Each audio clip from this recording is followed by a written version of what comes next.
Cantábamos, eres Dios eterno, solo tú eres bueno, Dios incomparable eres tú. Nunca me separaré de tu gran amor, eres mi Señor, mi Salvador. Aleluya, alabado sea el Señor. Qué declaración, ¿no? Realmente, qué declaración. Qué importante que hayamos cantado de corazón, con sinceridad, con honestidad, entendiendo lo que realmente cantamos, ¿no? Pues son declaraciones realmente de un corazón entregado a Dios, de un corazón realmente humillado ante su presencia, un corazón que reconoce el señorío de Cristo en su vida. Hermanos queridos, vamos a continuar en esta oportunidad con esta serie de enseñanza de lo que es la sabiduría espiritual en el creyente, lo que es la sabiduría divina, y como venimos haciendo en las enseñanzas que me toca compartir, vamos a leer Santiago capítulo 3, verso 17, porque ya lo tenemos que ir memorizando este versículo. Estamos ya en las últimas, no la última, en las últimas series o las enseñanzas de esta serie que estamos compartiendo por la gracia del Señor. Santiago capítulo 3, versículo 17. Dicen así las Escrituras: pero la sabiduría que es de lo alto es primeramente pura, después pacífica, amable, benigna, llena de misericordia y de buenos frutos, sin incertidumbre ni hipocresía. Y el 18 remata, ¿no? Y el fruto de justicia se siembra en paz para aquellos que hacen la paz. Hermanos queridos, amados en el Señor, hoy no vamos a recordar la definición de la sabiduría, pero seguramente el próximo miércoles alguno que ya la haya memorizado la va a compartir, ¿no?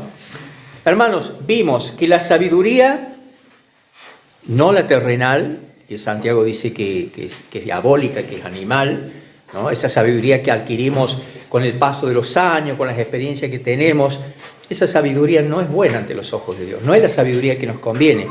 La sabiduría que nos conviene es la sabiduría que viene de lo alto y que Dios nos la da por medio de su palabra. Por eso es tan importante escudriñar, es decir, profundizar las Escrituras para adquirir conocimiento, y con la ayuda del Espíritu Santo ese conocimiento se transforme en sabiduría en nuestras vidas, para ser sabios en lo que pensamos, en lo que decidimos, en lo que accionamos, en lo que hablamos, en lo que pedimos, para que seamos sabios verdaderamente en toda nuestra forma de vivir y de ser. Vimos entonces que la sabiduría es de origen divino, la sabiduría espiritual desarrolla en nosotros lo que es el temor de Dios, ¿no? Produce también en nuestro interior mayor conocimiento y entendimiento de las cosas espirituales y por lo tanto de las Escrituras. Aumenta y desarrolla también el discernimiento en nosotros, ¿no? Tenemos esa capacidad de saber distinguir entre lo bueno y lo malo, entre lo que le agrada y no le agrada a Dios, a discernir las Escrituras, a discernir los pensamientos, a discernir los espíritus, etcétera, etcétera. Todo este cúmulo y estos aspectos desarrollados en nosotros se tiene que transformar en una aplicación práctica en nuestras vidas.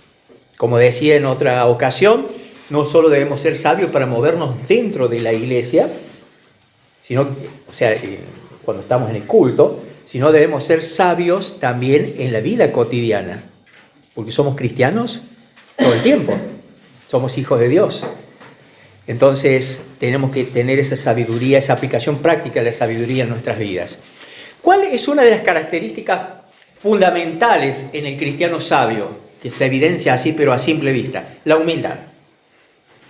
Y ojo, ayer tuve la oportunidad de estar reunido con un grupo de varones, y hay uno de ellos que tiene la costumbre de decir, con humildad te lo digo, con humildad, y le dice a un hermano, cuidado, porque el momento que vos ya empezás a decir, hago con humildad, esto con humildad, ya está dejando de ser humilde. Y coincido en ese concepto, ¿no? El que es humilde no lo está diciendo, directamente actúa con humildad. Bueno, ¿saben qué? Vamos a compartir hoy, vamos a ver, así pero muy superficialmente, vamos a mencionar en esta mañana el fruto del Espíritu Santo. Gálatas, por favor, capítulo 5, versículos 22 y 23. Gálatas, capítulo 5, versos 22 y 23. Dice así el apóstol Pablo, guiado por el Espíritu de Dios, a los hermanos en Galacia y a nosotros. Gálatas 5, 22. Mas el fruto del Espíritu, con mayúsculas, sabemos que el Espíritu Santo, palabra neuma en griego, mas el fruto del Espíritu Santo es amor, gozo, paz, paciencia, benignidad, bondad, fe, mansedumbre, templanza. Contra tales cosas no hay ley. Esas son las 9 características del fruto del Espíritu Santo. Entonces, ¿qué pasa si decimos que la sabiduría divina, la sabiduría que viene de Dios por medio del Espíritu Santo, es fruto o producto del fruto del Espíritu en nosotros, en la vida del creyente? No está aquí la sabiduría, pero sí la sabiduría divina es producto del fruto del Espíritu Santo. ¿Saben por qué?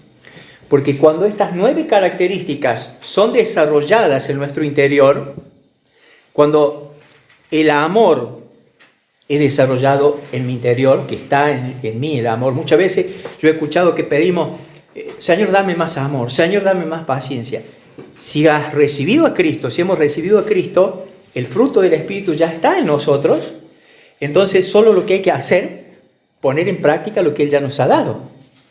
Y mientras más practicamos y más estamos en obediencia al Señor y más cerca de Él, se va a desarrollar el amor, se va a desarrollar en nosotros el gozo, la paz, la paciencia, las 9 características o las 9 divisiones, digamos, del fruto del Espíritu. ¿Y qué va a pasar, queridos hermanos, en nosotros?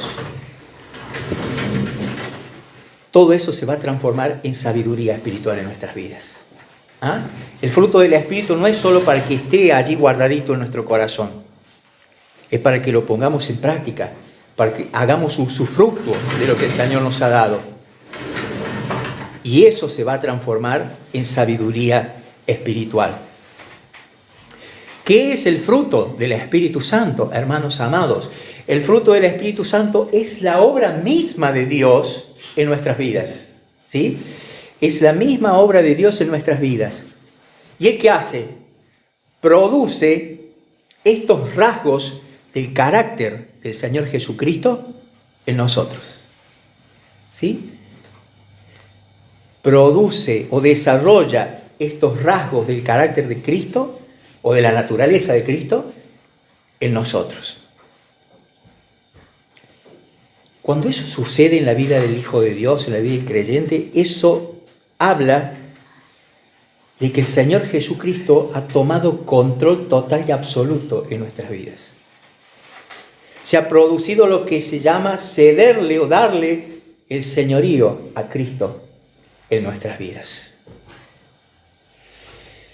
Pero para que el fruto del Espíritu Santo se desarrolle en nosotros, hermanos queridos, debemos tener, primero que nada, nuestras vidas unidas a Cristo.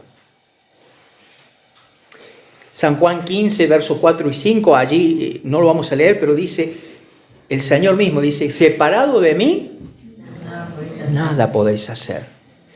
Eso habla de que tenemos que estar unidos a Cristo primero. ¿Y cómo estamos unidos a Cristo?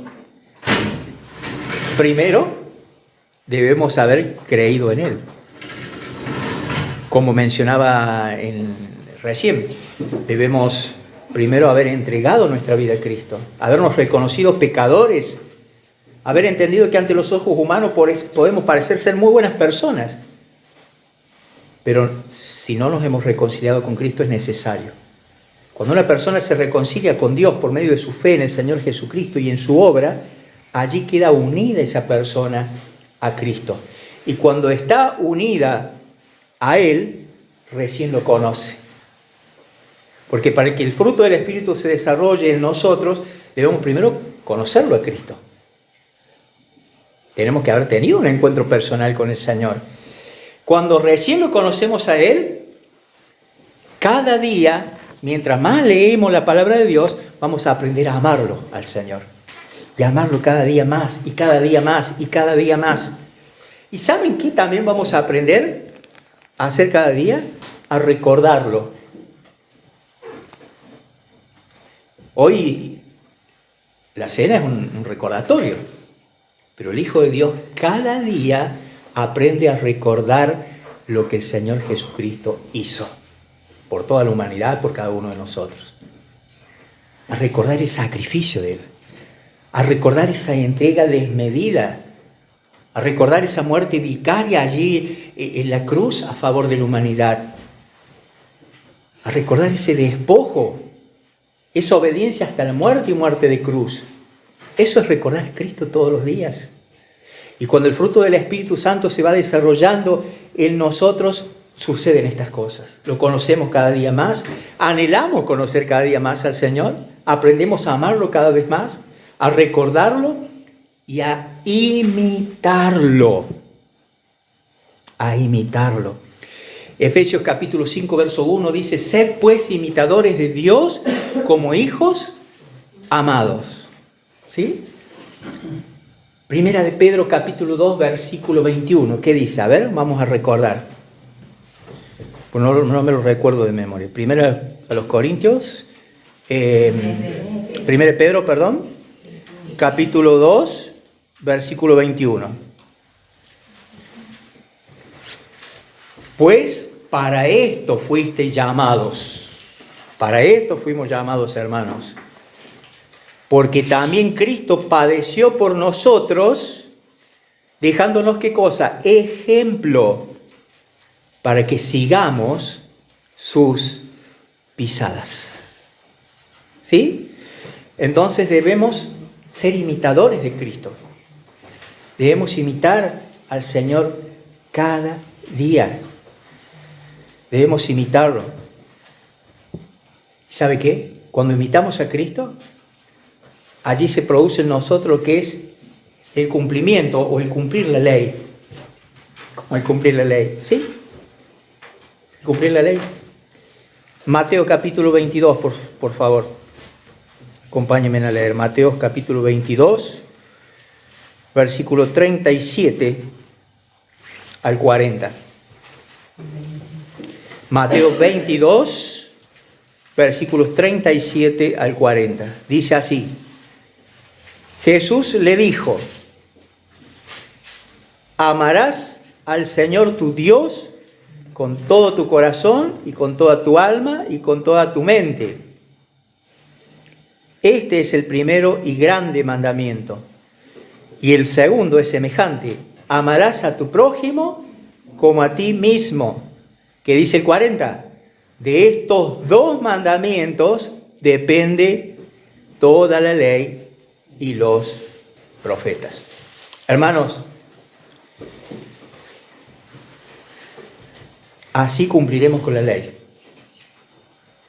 Amar a Dios, nuestro Señor, con toda nuestra fuerza, con todo nuestro corazón, con toda nuestra alma, con toda nuestra mente, con todo nuestro ser.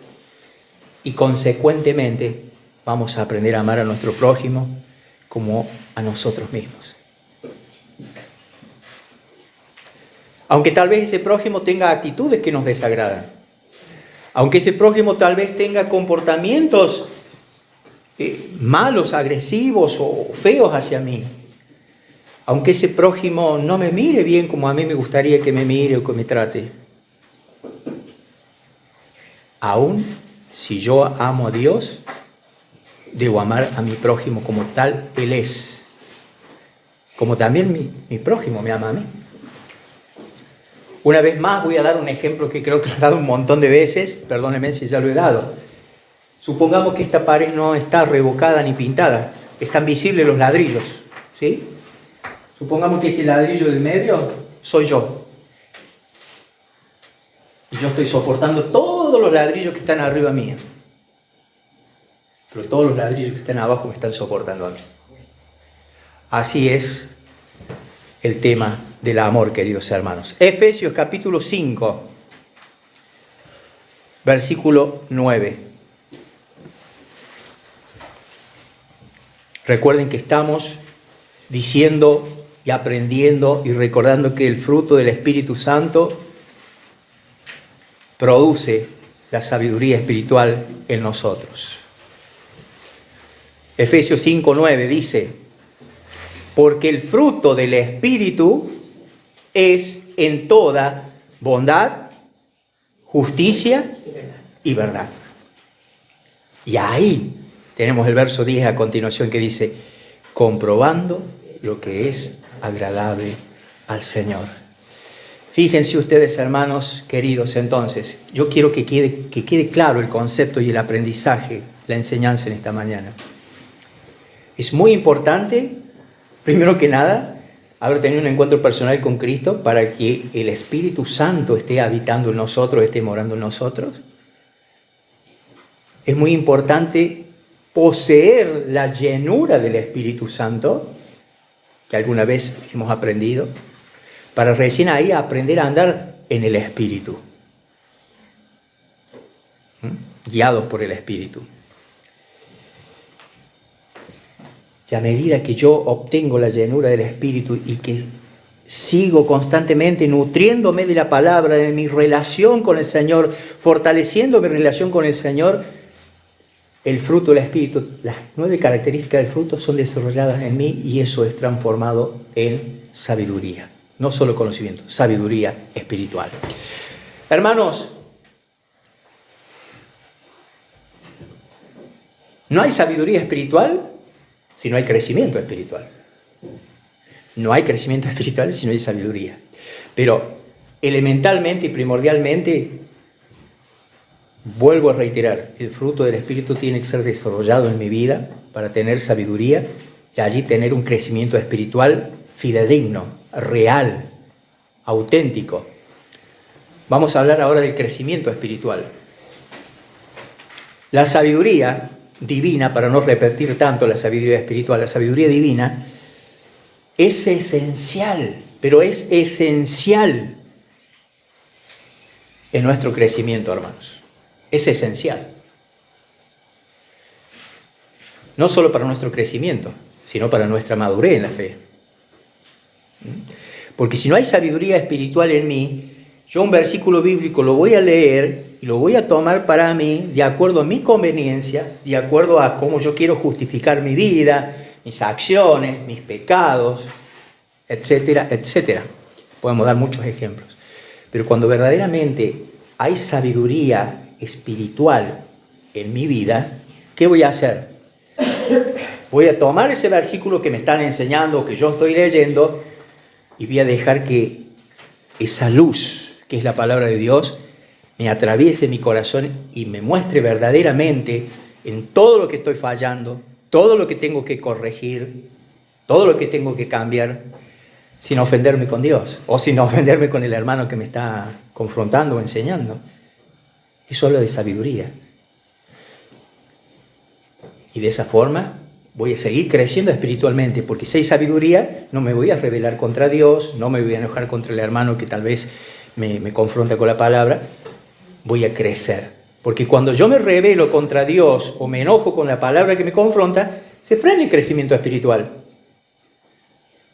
Pero si hay madurez, si hay sabiduría, yo voy a dar gracias al Señor por esa confrontación, voy a dar gracias al Señor por cada enseñanza y voy a tomar el versículo, la enseñanza que sea verdaderamente como Él me la quiere enseñar para yo poder seguir así progresando, creciendo espiritualmente y teniendo madurez y dejar de ser tal vez un niño espiritual y aprender a caminar con madurez. Efesios, por favor, capítulo 4, versículo 13 al 15. Efesios, capítulo 4, versículo 13 al 15. Dice así la palabra de Dios. Vamos a leer unos versículos anteriores, del 11. Prestemos atención, así entendemos el contexto cercano. Dice: y Él mismo constituyó a unos apóstoles, a otros profetas, a otros evangelistas, a otros pastores y maestros. ¿Con qué finalidad? Verso 12. a fin de perfeccionar a los santos, es decir, a nosotros, para la obra del ministerio, o sea, de la diaconía, del ministerio, para la edificación del cuerpo de Cristo. Para eso están los ministerios, para eso están los dones, para la edificación del cuerpo de Cristo. Verso 13. Hasta que todos lleguemos a la unidad, o sea, una sola cosa, a la unidad de la fe y del conocimiento del Hijo de Dios, a un varón perfecto, a la medida de la estatura de la plenitud de Cristo, para que ya no seamos niños fluctuantes, o sea que vamos de un ladito para otro, para que no seamos niños fluctuantes llevados por doquiera de todo viento de doctrina, por estratagema de hombres que para engañar emplean con astucia las artimañas del error, sino que siguiendo la verdad en amor, crezcamos en todo en aquel que es la cabeza, esto es Cristo. ¿Quién es la cabeza de la iglesia? Cristo. Hermanos, Cristo es la cabeza, Cristo es la verdad. Él lo dice en San Juan 14:6, yo soy el camino y la verdad. Y el Espíritu Santo guía a la iglesia, porque el Espíritu Santo, otro de los nombres que recibe, es el Espíritu de verdad. Juan 16:13, no lo busquemos, si alguno toma nota, Juan 16:13. Entonces nosotros, los hijos de Dios, los miembros de la iglesia de Cristo, como seguidores de Él, como seguidores del Señor Jesucristo, ¿qué debemos hacer? Dedicarnos a la verdad, dedicarnos a Él, dedicarle nuestra vida al Señor Jesucristo, consagrar nuestra vida al Señor Jesucristo. Mire lo que dice en la famosa, conocida oración intercesora del Señor Jesucristo, San Juan capítulo 17, versículo 17, dice, está hablando con el Padre y le dice, santifícalos en tu verdad. Tu palabra es verdad.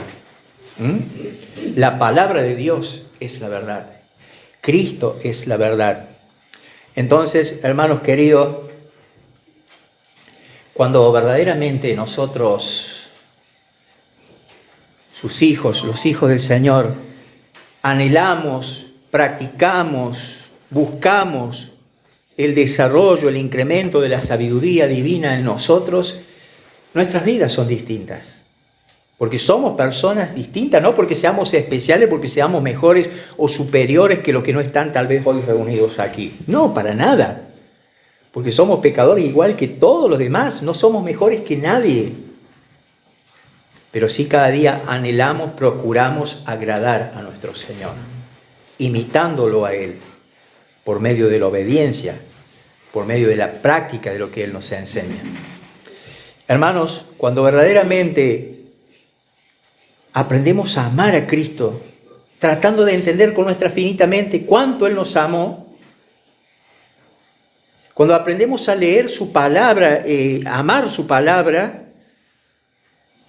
y entender que realmente el Señor nos habla por medio de ella y que no vamos a crecer si no leemos su palabra, si no la conocemos, si no la interpretamos, si no la meditamos, no vamos a crecer, vamos a estar siempre estancados. Cuando aprendemos estas cosas, hermanos, nuestras palabras van a ser palabras siempre de amor. Eso no quiere decir que uno sea un blando, para nada.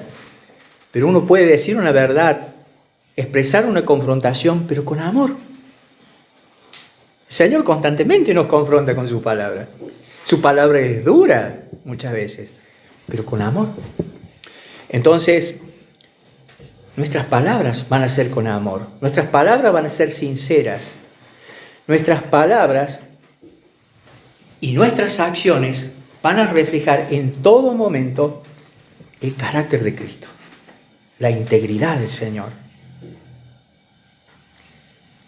Alguien explicaba una vez la diferencia que hay entre la honestidad y la integridad. Tal vez podemos ante los ojos de los demás aparentar ser honestos. La diferencia con la integridad es cómo soy yo en lo secreto donde nadie me ve. Ahí está la diferencia. Cristo es íntegro, el Señor es íntegro, y nosotros ante Él debemos ser íntegros. Estamos terminando, hermanos. Colosenses capítulo 1.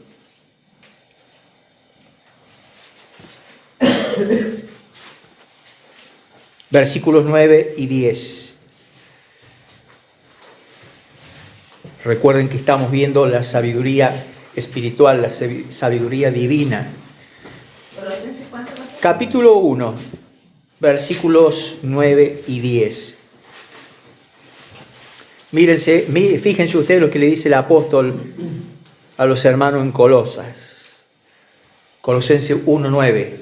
Por lo cual también nosotros, desde el día que lo oímos o que nos enteramos, no cesamos de orar por vosotros, o sea, por ustedes, y de pedir que seáis llenos del conocimiento de su voluntad, o sea, del conocimiento de acuerdo a la voluntad de Dios, ¿no?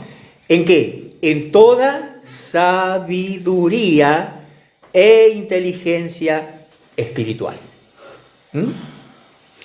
¿Para qué es necesaria la sabiduría espiritual y la inteligencia espiritual? Verso 10 responde: para que andemos como es digno del Señor, agradándole en algunas cosas. ¿Así dice? No, agradándole en todo. Y no solo agradándole al Señor en todo, sino llevando fruto en toda buena obra y creciendo cada día en el conocimiento de Dios. Fíjense, hermanos, primero a los Tesalonicenses, capítulo 2. Lo leo rápidamente si quieren, porque es importante que se queden allí en Colosenses. Primero a los Tesalonicenses 2:12, también dice: y os encargábamos que anduvieseis, le dice el apóstol a los hermanos en Tesalónica, y os encargábamos que anduvieseis como es digno de Dios, que os llamó a su reino y gloria. Allí en Colosenses, verso 1, rescato 4 detalles. Debemos tener perspicacia espiritual. Debemos tener un andar digno del Señor, de acuerdo a lo que confesamos, a nuestra fe que confesamos. Debemos tener un andar digno del Señor. Debe haber abundancia de poder en nosotros. ¿Abundancia de poder? Sí, abundancia de poder. El Espíritu Santo está en nuestro interior y el poder de Dios está en nosotros. ¿Para qué? Para predicar el Evangelio, para reflejar el carácter de Cristo, para soportar los ataques, para orar e interceder por otras personas. Y podemos estar enumerando muchos detalles o ejemplos de lo que quiere decir cuando decimos abundancia de poder. Y debemos tener un espíritu agradecido. Debemos ser agradecidos en todo momento, hermanos. En todo momento tenemos que ser agradecidos con el Señor. En todo momento. Hoy creo que Adrián oraba que damos gracias o debemos dar gracias por las bendiciones que vemos y las que no vemos. ¿Usted se puso a pensar alguna vez todas las bendiciones que el Señor derrama en nuestras vidas y que nosotros no las vemos? No tenemos la facultad, la capacidad de hacerlo. Pero ¿cuántas bendiciones? Yo creo, tal vez coinciden conmigo, que son más las bendiciones que no vemos que las que vemos, las que son palpables a nuestros ojos. Hermanos queridos, para terminar, quiere el Señor que nos haya ayudado a seguir el hilo de la enseñanza y a entender que verdaderamente cuán importante es el fruto del Espíritu en nuestras vidas, porque nos ayuda en realidad a que se incremente la sabiduría espiritual. Tenemos que ser sabios en todo momento. Y vuelvo a repetir lo que dije la primera vez cuando comencé con esta enseñanza. La fuente de sabiduría es la palabra de Dios. La fuente del conocimiento es la palabra de Dios. La fuente de amor, de salvación, de perdón es la palabra de Dios. Hermanos, Efesios capítulo 2, versículo 10, dice, porque somos hechura suya, creados en Cristo Jesús, ¿para qué? Para buenas obras, las cuales Dios preparó de antemano para que anduviésemos en ellas. Hermanos, hemos sido salvados no por nuestras buenas obras, no nos confundamos. Hemos sido salvados por la fe en el Señor Jesucristo, gracias a su obra, a su sacrificio. Pero como consecuencia de ese amor, como consecuencia de ser parte de la familia de Dios, de ser hijos de Dios, esa fe que yo confieso, esa fe que yo debo vivir, se debe ver a través de mis buenas obras. Oramos. Señor, bendito Dios y Padre Santo, te damos gracias. Muchas gracias, Señor, por la manera en que nos vienes hablando como iglesia tuya que somos cada vez que abrimos las Escrituras. Gracias por la enseñanza que nos das cuando nos toca seguir aprendiendo en el estudio de la Epístola a los Romanos. Gracias por la enseñanza, por las exhortaciones y también el ánimo que nos das y la esperanza que nos transmite cuando también seguimos aprendiendo lo que es la sabiduría espiritual. Gracias porque hoy también un día más nos has hablado, Padre amado. Rogamos a ti, en el nombre de tu Hijo, el Señor Jesús, que nos ayudes, Señor, a que nuestras mentes hayan absorbido tu palabra, nuestros corazones hayan absorbido tu palabra, tu enseñanza, y podamos meditar seriamente en ellas. Y que tu voluntad se cumpla en nuestras vidas, Señor. Líbranos de ser nosotros mismos los que pongamos obstáculos para tergiversar o alterar tu propósito en nuestras vidas, Señor. Ayúdanos a ser mansos y humildes de corazón, a aprender del ejemplo que tenemos que seguir, el ejemplo del Señor Jesucristo. Que cada día aprendamos más y más de Él, para que cada día lo amemos más y más, para que estemos constantemente cerca tuyo, Señor, y que esa fe que vivimos, esa fe que practicamos, se vea reflejada en nuestras buenas obras. Ayúdanos a ser sabios. Tú nos mandas a ser sabios, queremos ser sabios, por eso te pedimos en esta mañana que tu palabra realmente surja, produzca el efecto que tú quieres, deseas y anhelas que produzca en nuestro interior, que seamos cristianos sabios. Y te doy gracias, Señor, porque yo estoy viviendo ahora semana de por medio, pero veo que la sabiduría tuya se ha incrementado en tu pueblo aquí en tu iglesia. Gracias, Señor. Gracias por enseñarnos, gracias por amarnos. Te alabamos en esta mañana y te pedimos tu protección para los hermanos que tienen que viajar, los hermanos que tienen que volver a sus hogares, que viven un tanto distantes de Vialet, los hermanos que tienen que viajar, acompáñales, guárdalos, protégelos de cualquier imprevisto, Señor. Y a los hermanos que viven aquí cerca también, Señor. Por favor, allana su camino, permíteles llegar bien a sus hogares y disfrutar este día, y que todos podamos disfrutar este día para tu gloria y tu honra, valorando y disfrutando cada cosa que nos das. Señor, separado de ti, nada podemos hacer. Sin ti en nuestras vidas no seríamos nada. Gracias, porque hoy somos tus hijos y tus siervos. Te alabamos, Padre. Gracias. Todo esto te lo pedimos en el nombre del Señor Jesús. Amén. Amén. Señor les bendiga, queridos hermanos.